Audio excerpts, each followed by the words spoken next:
Today in this session, we will formally start chapter number 1 of biology, chapter number 1 of science 2. It is called heredity and evolution. In the previous class, we looked at the basics and we saw what all we are going to study in this chapter. We also saw what we should have studied, what we should know before starting this chapter. In today's session, we will focus on just the basic concept of genetics and protein synthesis, nothing more. But this session, in a way, is going to be very, very important, not just for this chapter, but for chapter number 2, for chapter number 3, for chapter number 7, and for chapter number 8.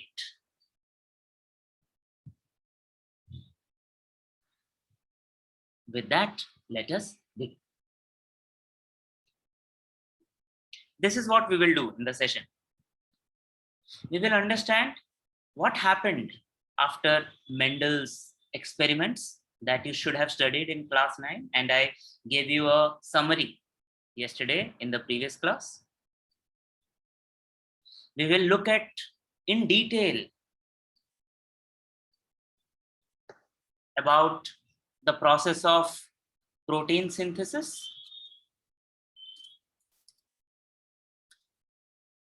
and we will understand that genes really control the structure and functions. And towards the end, we will understand about a process called mutation, and we will look at the process in the context of the current situation in the world. We have a virus and it is mutating. And if you read the news and hear the news, listen to people, it seems that the virus is mutating by design. जानबूझकर वो mutate कर रहा है. So once we understand what the process of mutation is, we will also comment whether this process is an accident or it is being done by design. These are the 3 things we will discuss on.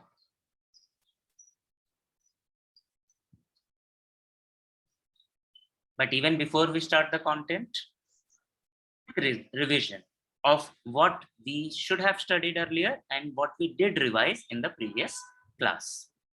Once the question comes onto your screen, you can unmute yourself and speak the answer. If you are not able to speak, you can type the answer in the chat box. First question. Answer in one word. Which component of the cellular nucleus of living organisms carries hereditary characters? Which component of the cellular nucleus of living organisms carries DNA. hereditary characters? So someone said DNA. Khadija has typed genes. Anyone else? Any other answer? DNA. DNA is already someone said. While you are speaking, you listen also. Fiza I is said it. DNA.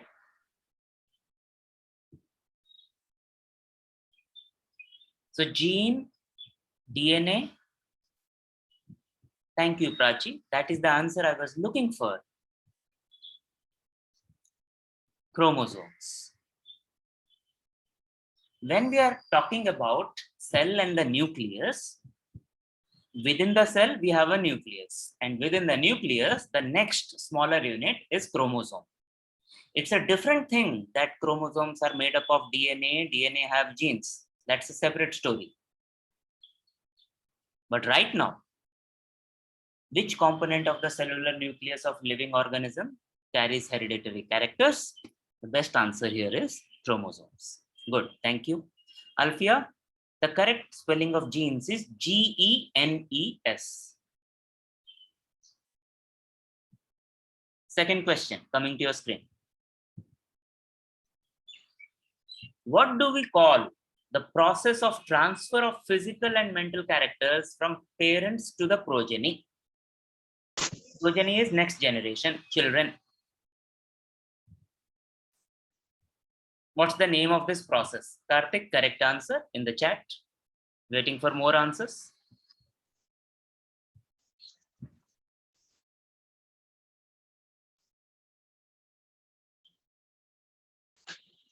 So the answers that I'm getting in the chat are heredity, inheritance, RNA, heredity. These are the answers.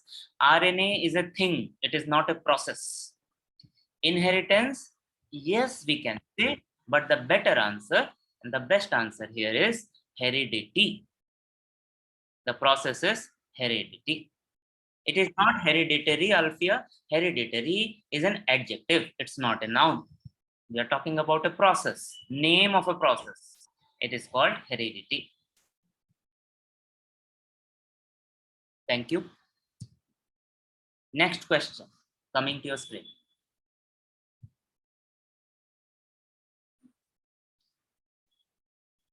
Which are the components of DNA molecule? Or what are the components of DNA molecule?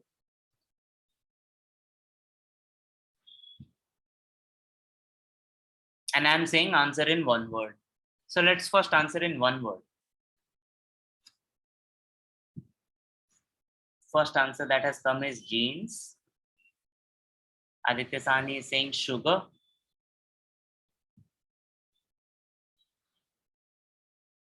Very good, Tushar. If we have to answer in one word, the answer has to be nucleotides. And nucleotides are made up of, in case of DNA, they are made up of deoxyribose sugar, phosphoric acid, and a nitrogenous base. So there is a acid, there is a basic molecule, and there is a sugar molecule. They combine to form nucleotide. So if someone asks you to answer this question in one word, what are the components of DNA or what makes up the DNA? Answer in one word. It has to be nucleotides. We will not answer genes because genes themselves are nothing. Genes are specific parts of the DNA. And in today's class, we will understand more about the genes.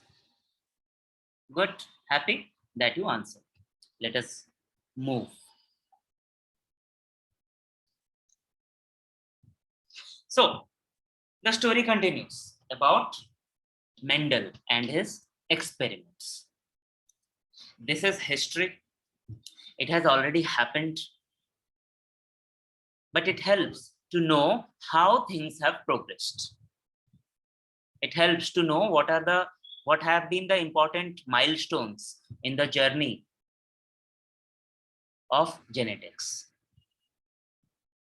So from class 9, we understood that in 1884, Mendel passed away. And even during his entire lifetime, not much was understood about what he observed in his experiments, as in why that happened, whatever happened. A lot of work happened after he passed away. And the real understanding of his research started in the year 1886. Then in 1901, there was a theory proposed by Hugo de Vries. His theory is called mutation theory. And he tried to explain changes in different organisms that we see in terms of sudden changes. And he called it mutation theory. In today's class, we will understand why he was right or how he was right or wrong. In 1902, Walter and Sutton, they were the first people to observe chromosomes. And that too, they realized that chromosomes don't exist as single chromosomes. They always exist as pairs. Remember, Mendel also said something, that the factors exist as pairs. He defined dominant and recessive characteristics. So the connection to what he observed, to what was causing it, was made not till 1902, when Walter and Sutton observed paired chromosomes in grasshoppers, Tidda. In 1941, another pair of scientists, they proved that it is the genes who are controlling the protein synthesis, but they could not clearly tell how that is happening, but they could establish a relationship between protein synthesis and genes. 1944, three other scientists working together, Avery, McCarthy, and MacLeod, they proved that all organisms on this planet, except viruses, just like the coronavirus, all organisms except virus contain DNA. It was not till 1953. See, when Mendel was doing his experiments and when he observed what he observed without all this knowledge. In 1953, James Watson and Francis Crick, they described the structure of DNA, the double helical structure. And only in 1961, Jacob and Monod, they gave a model, they gave a method, they gave a process of how proteins are manufactured in the cells. So 1941 to 1961, in 1941, the scientists could establish that genes are controlling the production of proteins. But it took 20 years for someone else to come and tell how exactly it was happening. So science is a slow process. Science takes a lot of time, effort, and money, but if we try it, if we invest in it, it is a rewarding experience. It tells us about us, it tells us about the nature, it answers our questions. Take a look, try to remember. More questions are coming to your screen now.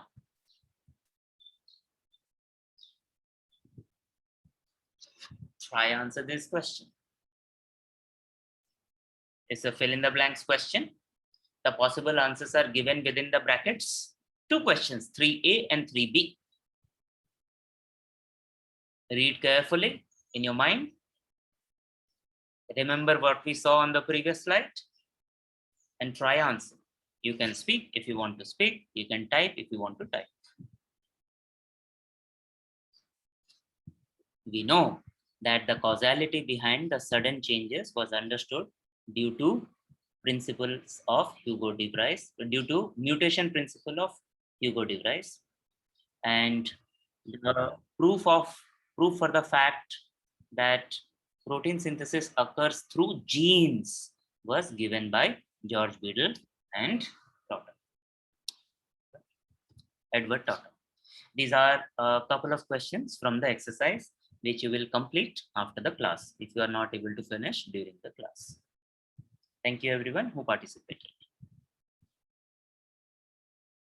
So what happened? Yes, we found so much. What happened?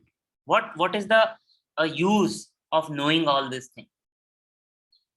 We will study all these use consequences, how we are using this knowledge in much more detail in two chapters, chapter number 7 and chapter number 8. Remember, in the beginning I said, what we are going to study now is connected to chapter 2, chapter 3, chapter 7, chapter 8 also. So when we understood how proteins are synthesized, how it is controlled by genes, then genetic engineering was possible. Genetic engineering is changing the genes to change the organism. Recombinant DNA technology is producing new DNA. When we understand about genetics, we are able to diagnose, means to find out, treatment means to cure, and Prevention, to prevent, to avoid what? Genetic disorders, genetic diseases. You studied about genetic diseases and genetic disorders, some of them last year in the chapter Heredity and Variation. Not only that, using this knowledge, we are able to produce new varieties of plants and animals, hybrid varieties that are more useful for us, that produce, in case of animals, maybe we are able to produce cows that can produce more milk. In case of plants, we have produced new varieties of wheat and rice plants that produce more amount of seeds. Also, we use this knowledge in some industrial processes that use microbes, industrial processes that use microorganisms. Do you remember any such process? Do you know of any such process, industrial process that uses microbes? So the example that Prachi gave of fermentation, yes, we use fermentation at an industrial scale to make bread, to make curd, yogurt. And as Chand rightly pointed out, we use a bacteria called lactobacillus in this process. So in these, and yeast also, correct, Chand? So all these processes, because they use microbes, we can use the knowledge of genetics and genetic engineering to actually create microbes that are useful for us, mainly fermentation. Very good, you remember. We will study in detail about these things in chapter number 7 and 8. We will also study about artificial organs. How can we develop maybe a new heart, a kidney? Yes, we will study that in chapter 7 and 8.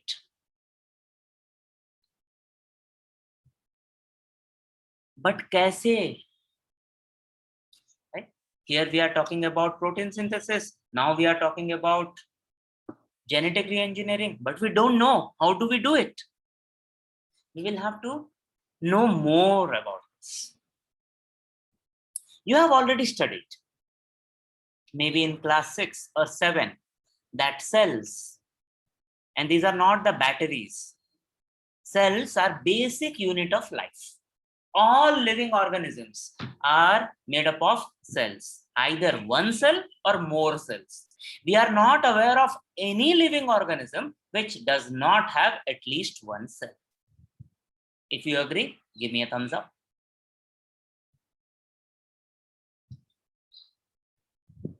Good, thank you. Now let us see if you remember. Cells are not empty. Cells are filled with something. What is that fluid called? The fluid that is inside the cells. Very fast and correct answers. It is called cytoplasm. Cytoplasm. C-Y-T-O-P-L-A-S-M. Plasm. Cytoplasm. You also have studied about two types of cells. Animal cells and plant cells. Animal cells are found in animals. Plant cells are found in plants. They differ in one very basic way. Some have the cell walls and some do not have the cell wall. Try remember and tell me which type of cells have cell walls. Is it the animal cells or the plant cells that have the cell wall? Correct, Prachi. The answer is plant cells. Plant cells have cell walls. Animal cells don't have cell walls. Animal cells and plant cells, all of them have cell membrane, which is the boundary of the cell. But in addition to that, plant cells also have something which is much more solid. It is called the cell wall. It is made up of cellulose and other things.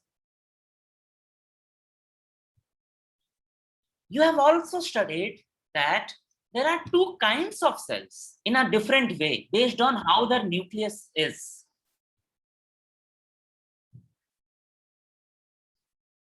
You have studied about prokaryotic cells and eukaryotic cells. Now try to remember what is the difference between prokaryotic cells and eukaryotic cells with respect to nucleus.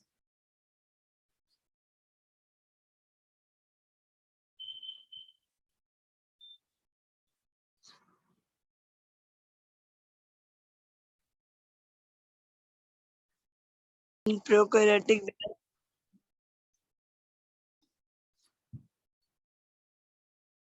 Prokaryotic cells do not have a well-defined nucleus. The components of nucleus are there, but it is not well-defined. So when Prachi says nucleus is enclosed, that is what she means. So we should say prokaryotic cells, they do not have a well-defined nucleus. That means they don't have a nuclear membrane.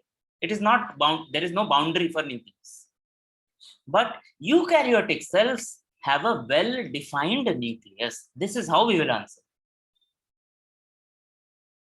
Eukaryotic cells have a well-defined nucleus. We will not say nucleus is present, nucleus is absent, or nucleus is enclosed, nucleus is not enclosed. Let's not go there.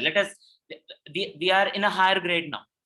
We will say prokaryotic cells do not have a well-defined nucleus. Eukaryotic cells, they have a well-defined nucleus.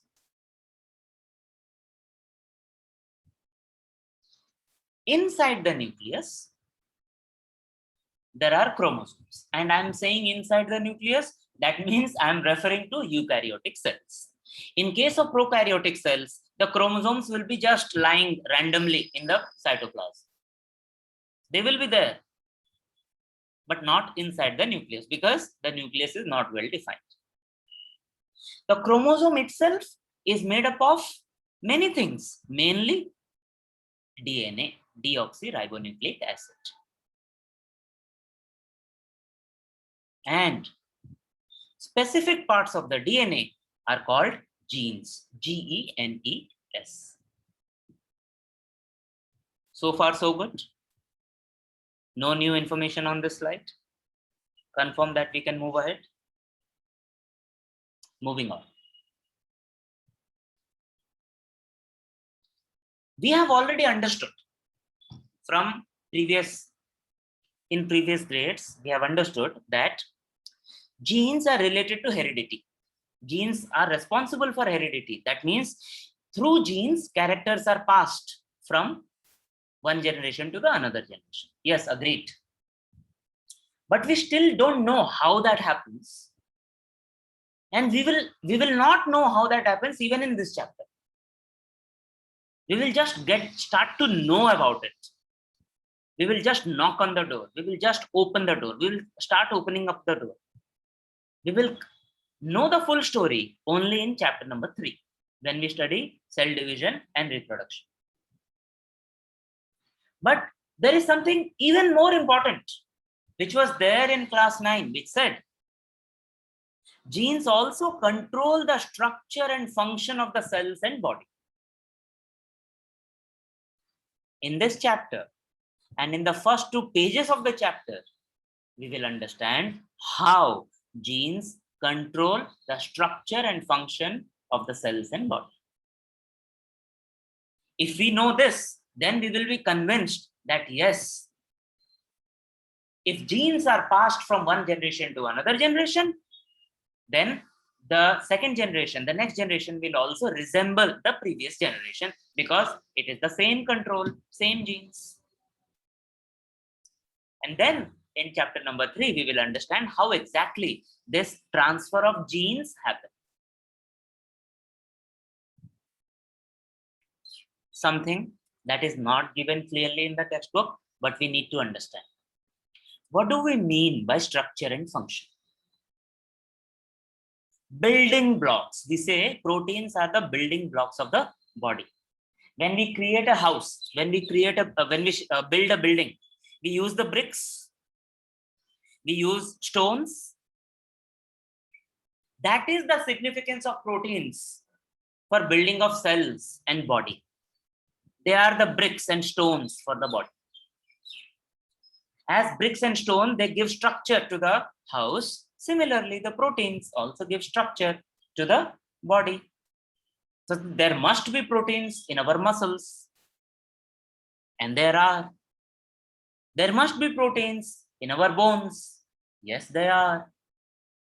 And that is why our parents tell us, बेटा दूध पियो, उसमें protein है ताकतवर.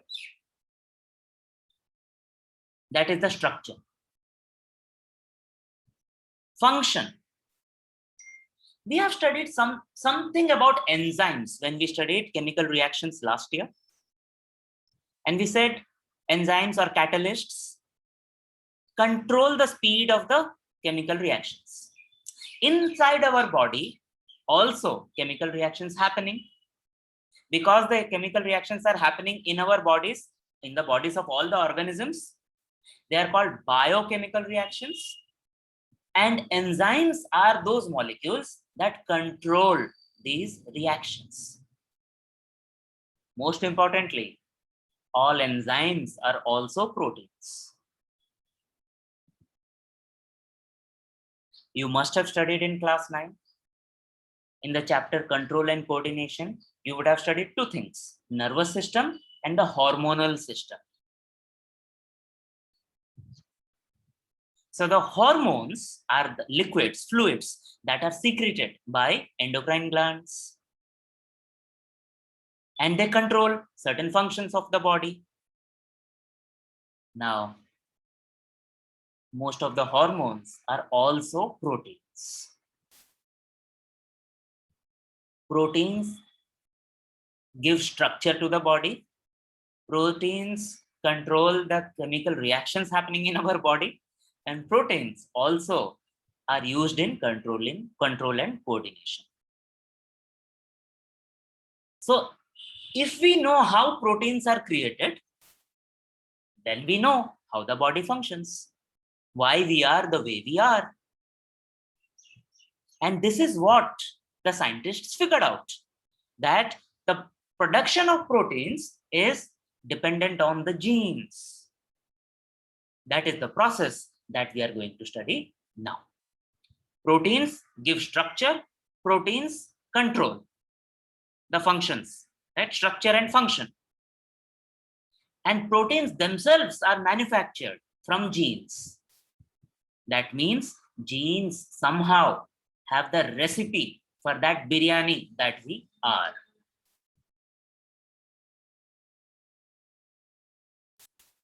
So it becomes extremely important to understand how proteins are manufactured.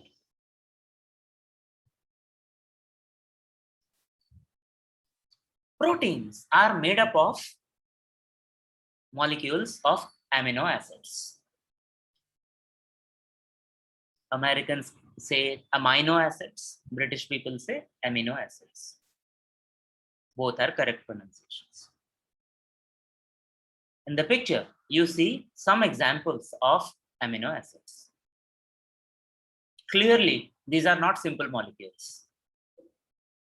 Look at the picture and tell me, what are the main elements in these amino acids? Look at the symbols and identify the elements. What elements do you see? You can speak, you can type. Clearly, the amino acids are mainly made up of carbon, hydrogen, oxygen. And yes, in addition to that, we also have nitrogen and sulfur in them. Okay. Remember, we said in last year, Sharir carbon se bana hai. Life is made up of carbon. We are getting even more detailed with that fact, that life is made up of amino acids and amino acids are made up of carbon. Interesting fact. There are 20 amino acids.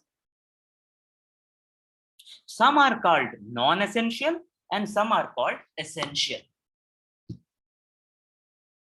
It's not that some are useful, some are not useful, or everything is useful, everything is necessary. Non-essential amino acids are those amino acids that can be produced inside our body. Our body is able to produce those amino acids, non-essential. Essential amino acids are those amino acids that our body cannot produce. तो कहां से मिलेगा? Yes. Those amino acids that our body cannot produce, we have to eat. We have to get it from our food. And because it is not manufactured in our body, we are dependent on the food for that. So they are called essential amino acids. All 20 are necessary. Some we can produce on our own without knowing we are producing them. And some, if we eat properly, we will get those amino acids. Got it? So now you would have already started thinking, okay, so if we have to make proteins, we will have to use amino acids. Yes. Now the question arises, which amino acids?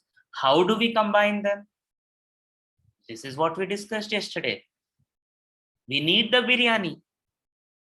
Now we know what all masala and everything is required. Now we have to put it together. We need the recipe. And that process of making the biryani or making the proteins is called protein synthesis.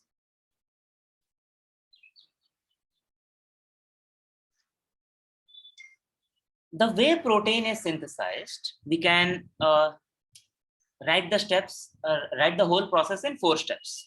Remember, in science, always try to answer in steps, in points. So the first step is the recipe, the information is in the DNA. So we have to copy that information from DNA to mRNA, messenger RNA. Then this information has to be taken outside the nucleus to the ribosomes that are called the protein factories. Now you can guess, if it is protein factory, that means protein will be manufactured at ribosome. That is the place. What is a ribosome? Ribosome is just another cell organelle. You must have studied mitochondria, Golgi apparatus. Similarly, ribosome is an organelle in cells. So first, the information is copied from DNA. So it is copied onto mRNA. Then the mRNA goes outside of the nucleus, goes to the ribosomes. That is where the proteins are manufactured. So the information that is there on the mRNA has to be read. And amino acids have to be brought to the ribosomes. That is done by the tRNA, transfer RNA. Once the amino acids reach this protein factory, ribosome, there is another RNA, the ribosomal RNA, which joins these amino acids. And when all the necessary amino acids are joined, the chain of the amino acid folds in a particular way, and a protein is formed. 5 steps. So this basic fact, this basic theory, this basic process that information is traveling from DNA to RNA for manufacturing of proteins. That is, we start from DNA, go to RNA, and then proteins are manufactured. This is called the central dogma. Central dogma is the main principle, the underlying principle. There is no other way. Information is there in DNA. It is taken to the RNA. RNA then helps manufacture the proteins. But if you remember, we said all organisms except our viruses have DNA. So how do viruses make proteins? They don't have the DNA. So they just start from the RNA. They start from the RNA and they make the proteins. And they are so crooked, they are so clever that they use the mechanism of the cell that they infect to make the proteins for themselves. That's how viruses work. You will read more about them when you read more biology. A fun question, not questions, fun question. If ribosomes are the protein factories, who are the protein workers?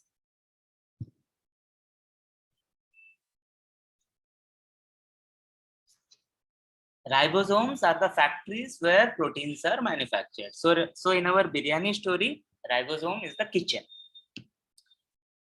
DNA, the genes, they have the information to make the proteins. So in our biryani story, they are the recipe. They have the recipe. The mother or the father or you who cooked that biryani, the cook. In case of protein, the protein workers are the RNA. It is the mRNA, tRNA, and rRNA who are actually doing the work. Now let us look at the process of protein synthesis in detail. So there are 5 steps that we listed.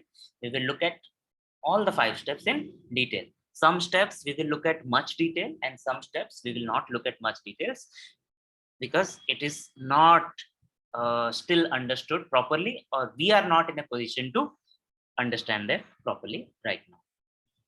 Step number 1.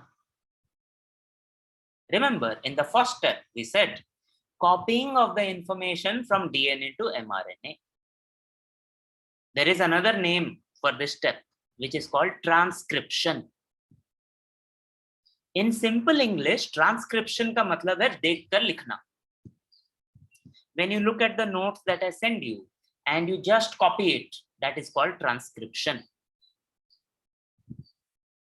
What happens in this step? Remember, DNA is a double helical structure. So it is unzipped. उसको खोला जाता है. When it is opened, the 2 strands are apart. Now, using one of the strands at the template, mRNA is manufactured. mRNA. And once the mRNA is completely made, the DNA is joined again. Now, first tell me now, which RNA are we talking about? Is it the mRNA, tRNA, or rRNA? You already know this. I've told you. Karachi, yes, please answer.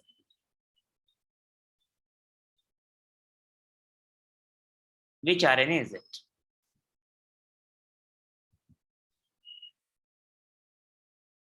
mRNA is correct. So from DNA, we are making the mRNA. Don't worry, I will tell you how that happens. Absolutely don't worry. Now, the enzyme that helps in this process is called the RNA polymerase. We are making a RNA and the RNA is made piece by piece and they are joined. So it is called polymerase reaction, and this reaction is controlled by an enzyme which is called RNA polymerase. And if you can guess, we will study it later. If we have to make DNA, then we will need another enzyme called DNA polymerase. Right? RNA polymerase. Let us look at an example to understand what exactly is happening.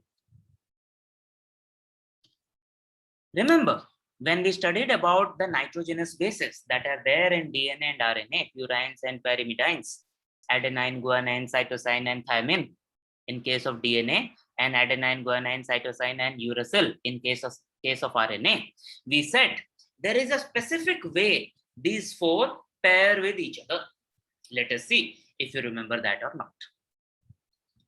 If we take an example where in the DNA, when we unzip the DNA, suppose it is this part of the DNA which we have unzipped. Are you able to see my cursor on the screen?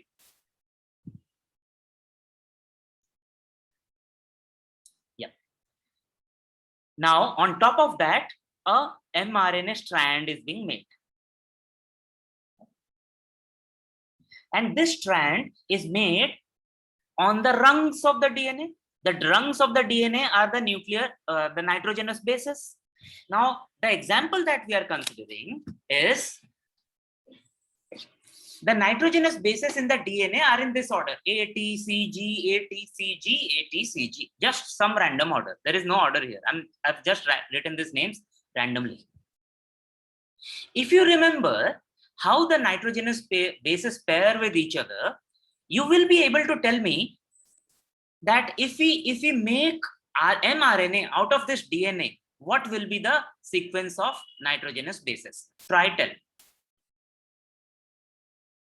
This process of making this mRNA from DNA using the complementary pairs of nitrogenous bases is called transcription. Remember, because we don't have thymine in RNA, we have uracil.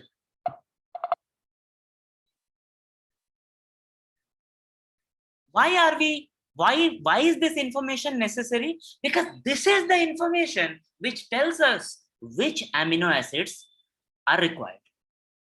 How? Every 3 consecutive sequence of nitrogenous bases, they identify a particular amino acid.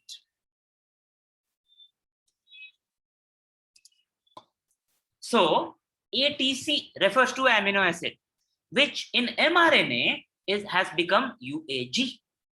GAT refers to another amino acid, which in mRNA has now become CUA. CGA has become GCU. TCG has become AGC. This is the information that is there in the DNA. This is the recipe for that biryani. This is the recipe for protein, which is in the nucleus, but the amino acids are not in the nucleus. The ribosome is not in the nucleus. They are outside the nucleus. So this information has to go out of the nucleus, and that sending the information out, the messenger is this mRNA. It takes the information out. So this 3 consecutive nitrogenous bases identify a particular amino acid. They are called triplet codon. Codon for code. Triplet because 3 nitrogenous bases code for an amino acid.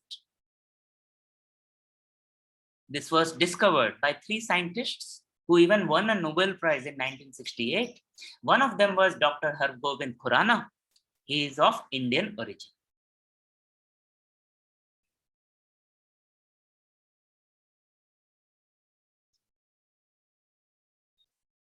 Step number 2 is very simple. The information is copied. The information was in the form of sequence of nitrogenous bases in DNA. Information has copied onto mRNA. Now it has to go out. Yes, it goes out. There are pores in the nucleus. Not everything can come in and go out. Some things can come in and go out. mRNA is one of those things that can come out of the nucleus through these pores. So this mRNA, which has been manufactured inside the nucleus from the DNA using RNA polymerase, now comes out of the nucleus through the pore and goes to the ribosomes, where the proteins will be manufactured. Factory is ready, but the factory doesn't know how to make. The process of making the recipe is being sent from the DNA through mRNA to the ribosome.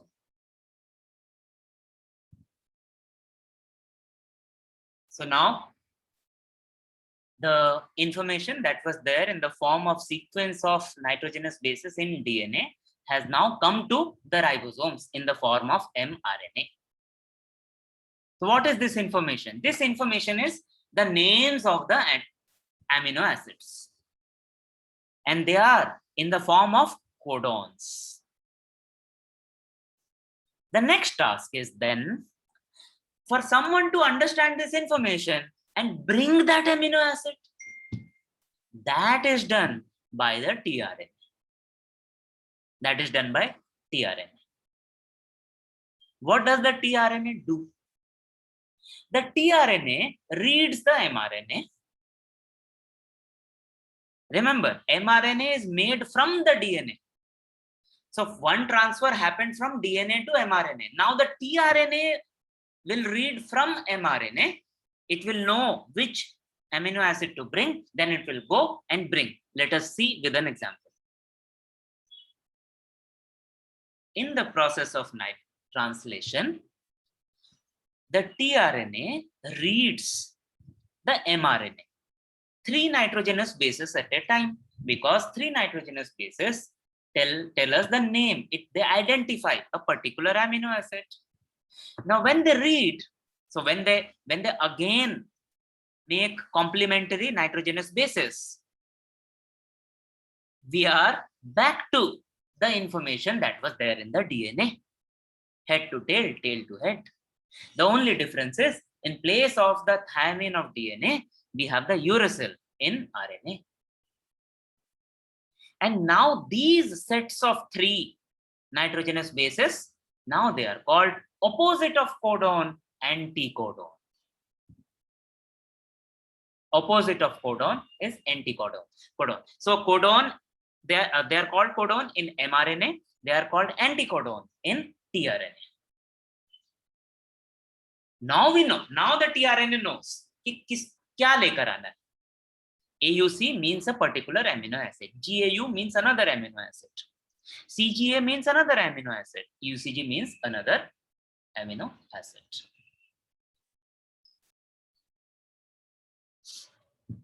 So no, the tRNA knows which amino acid to bring. So the tRNA keeps wandering in the cytoplasm to find the amino acid. When it finds the amino acid, it brings it back to the ribosome. At the ribosome, there is another RNA, which is called ribosomal RNA. They are also moving on the mRNA, one codon at a time.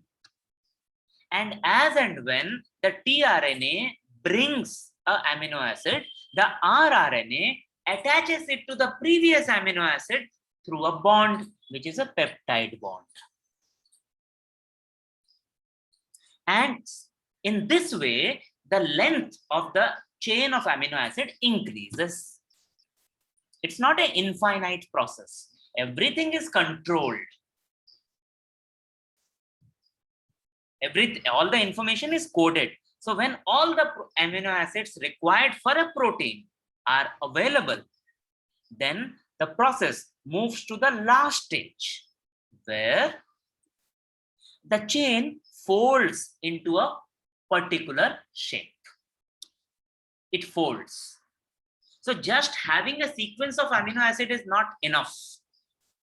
The sequence of the chain of amino acid has to fold in a particular way, and only then the protein is ready. Yes, it is a complicated process. We know from our own life experience कि अगर हमको कोई कुछ काम करने बोलता है, as simple as कि मम्मी बोली कि 1 किलो आटा और आधा किलो चीनी लेकर आओ, दुकान में पहुंचते पहुंचते हम भूल जाते हैं कि 1 किलो क्या लाना था और आधा किलो क्या लाना था. होता है, मुझसे भी होता है, तुमसे भी होता होगा. And that is such a small, simple process. Now we are taking the information from DNA to mRNA to tRNA to the rRNA, and we are making the proteins. Complicated to hai? Yes. And if it is complicated, then mistakes are possible, errors are possible. And those errors are called mutation. If there is an error while copying from DNA to mRNA, that means if we get even one nitrogenous base wrong, there is a change. Because from mRNA to tRNA, the tRNA cannot directly know what is there on the DNA. tRNA can only see what is there on the mRNA. So once the mistake is made, it is progressed, it is forwarded. Not only that, there can be more mistake, more errors from mRNA to tRNA. If all these errors are possible, and they are possible, no process is perfect. So the ultimate protein that we are making, that may be different. Yes. And if the protein is different, the organism, the cell will be different. There's something will be different in the cell. This change, this error This change because of the error is called the mutation. No one is trying to make the error. It is just happening randomly. And this is not just happening when we are making proteins from DNA to RNA to proteins. This kind of process is also required when the cell is dividing for growth and dividing for reproduction. Right? So if such errors happen, then these errors are passed from one generation to other generation also. And they cause genetic disorders, genetic diseases. You studied about some of the genetic disorders in last year, class 9, the same chapter. And this is what is exactly happening with the virus now. Don't say that the virus अब जानबूझ के बदल रहा है, पहले बड़ों को फिर जवानों को और अभी बच्चों को इफेक्ट करेगा. ऐसा नहीं है बाबा. The virus cannot, first of all, virus doesn't have a DNA. The spike protein, now you should be able to relate to the news. The spike on the surface of the virus, that is also a protein.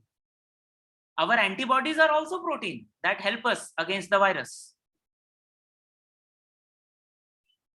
So when there is a change in the RNA of the virus itself changes. The next generation of virus changes. Sometimes the change is good for the virus. Sometimes the change is not good for the virus. If the change is not good for the virus will die. If the change is good for the virus will multiply. Its number will increase. That is how we have new and new forms of the viruses. Not just new and new forms of the viruses. We may also have new and new forms of life on the planet Earth. That we will study in the next session, in the next part of the chapter. But most of the mutations are so small that they don't cause a big impact in the next generation. But some of them can be so harmful that they can cause diseases. Now try to remember what genetic diseases you have already studied about last year and type the names in the chat. You rightly remembered that Down syndrome, Turner syndrome, Klinefelter syndrome, albinism, sickle cell anemia are some of the genetic disorders. And these are a result of something going wrong in the genetic process, in the manufacture of RNA or DNA. We will study more about manufacture of DNA in chapter 3 when we study cell division and reproduction. Before we close for the day, let us look at some more questions in the exercise now that you can answer now. First one coming onto your screen, you can answer it right away. The process of transfer of information from molecule of DNA to mRNA is called as transcription. This is the step 1 of the entire process of protein synthesis. Very good. Protein synthesis. Next question that you should be able to answer. Interesting question. Let me explain what it is asking you to do. Define heredity. That you can do. The process of blah, blah, blah. You can complete the sentence. Explain the mechanism of hereditary changes. I'm warning you now that actually we will be able to answer this question in a proper way at the end of chapter number 3, not now, because we don't have the complete information. Right now, I told you that we will study about how DNA is passed from one generation to another generation. We will study only in chapter number 3. But now, right now, in this chapter, you can talk about the process of mutation, not a process of mutation, the chance result of mutation. That during the process of manufacture of RNA or DNA, there can be some random errors. And these random errors can be passed on to the next generation. This is the process of mutation. This much you can write, nothing more. We will come back to this question. Note it down. We will come back to make a mark in the textbook. We will come back to this question at the end of chapter number 3. At this point, we can only answer with respect to mutation. Quick confirmation that you understand what I said. Final question. Explain the process of formation of complex proteins. So all the 5 steps. No need to write paragraphs. No need to draw diagrams. Absolutely not. No one is going to ask you to draw the diagram of DNA, RNA, transcription, translation, translocation. No. You will have to tell what these processes are in bullet points. I have already explained the 5 points. 2 very simple points for homework. You will make the notes, and notes will be detailed, should be detailed about the protein synthesis. Once again, no one is going to ask you to draw the diagrams. If you want to draw diagrams for your own understanding, please go ahead, do it. If you like drawing, if you are interested in art and you want to draw, draw. And then answer the questions that from exercise that we have discussed. That is the fill in the blanks A, B, C from question number 3. Then question number 5 and question number 7B.